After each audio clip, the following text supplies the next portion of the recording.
Tonight, a Channel 4 News exclusive investigation that anybody who owns a pet or cares about animals really will want to see. The question here, are some pet products, which are sold in thousands of stores, harming and sometimes even killing cats and dogs? Investigative reporter Joel Grover has uncovered some alarming evidence, and tonight he's here with it. Joel. Well, Paul and Colleen, we're talking about these products which are sold in major supermarkets and pet supply stores. They're meant to get rid of fleas and ticks on your pets.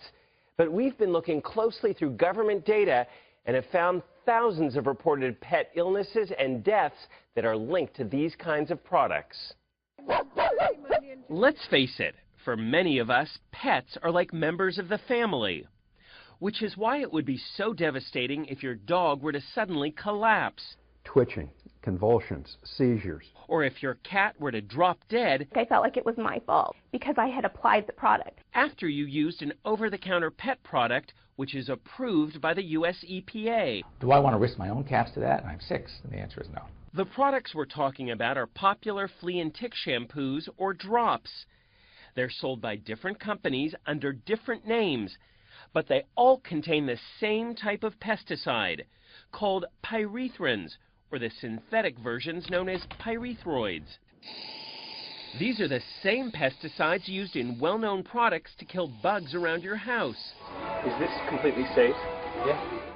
That's what Heidi Wohler of Santa Clarita says they told her when she bought BioSpot flea and tick shampoo for her 2 cats, Hummer and Samson. I read the directions and I followed them thoroughly. But within minutes of applying the shampoo, Heidi says both cats began having seizures, especially Hummer. He's shaking, he can't breathe.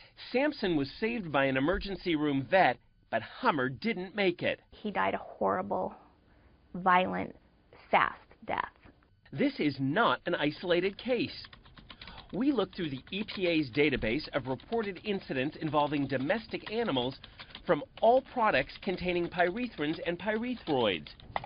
We found numerous cases of animals whose skin was burned, animals who had seizures and vomiting, tens of thousands of reported incidents, including thousands of deaths. Even the EPA admits it's not sure how many thousands of animals have been harmed by these pesticides. If they're on the shelf in a grocery store or a drugstore, you assume that that's been tested and is fine. But things weren't fine when Rich Parsons of La Quinta applied Hart's flea and tick drops to his dog Duffy. They contain a pyrethroid called phenothryn. The following day, Duffy was having seizures, and 2 days later he died at this animal hospital. This was not a pleasant death. This was really a devastating loss for us because he just meant the world to us. In fact, there are entire websites where pet owners report illnesses and deaths after using products containing pyrethrin and pyrethroid pesticides. How's he doing? Good. Yeah. Well-known veterinarians like Dr. Jeff Werber of LA say a certain percentage of pets have adverse reactions to these products. We do know that some of these products can be toxic.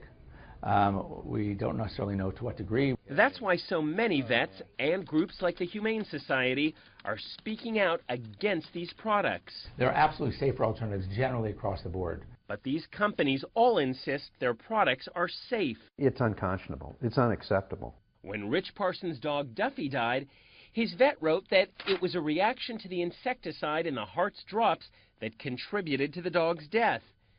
But Hart's brought in its own experts to review the case, and they denied any responsibility, blaming Duffy's death on underlying health problems. He's a perfectly healthy cat. And when Heidi Wohler's cat Hummer died, her vet wrote that based on the cat's symptoms, the pyrethrin in the BioSpot shampoo contributed to Hummer's death. BioSpot paid for an autopsy, which we asked Dr. Werber to interpret. Is it possible the shampoo contributed to this cat's death? I think it's highly likely there was a contributory factor to this product and this cat's demise. It needs to be taken off the market. Still, BioSpot's parent company told Heidi in a letter, "We don't believe Hummer's death was a result of using our product." But they never did explain why the cat died. Pets are part of our family, and he trusted me.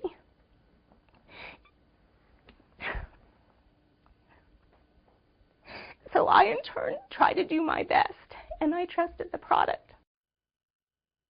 The U.S. EPA tells us it has now begun a major review of these flea and tick products to make sure they're really safe. The EPA could end up taking action, such as requiring new labeling or even pulling certain products from the market. As for the companies in our story, they all claim their products are safe when used as directed. Hartz also told us its flea and tick products have the lowest number of reported adverse events compared to other brands. And Sargent says it is constantly looking for ways to improve the safety of our products. You can read the full statements from these companies on our website, NBCLA.com. Look for the alternatives. They will cost you more, right? Yes, they're there in the stores. Thank you, Joel, very All right, much.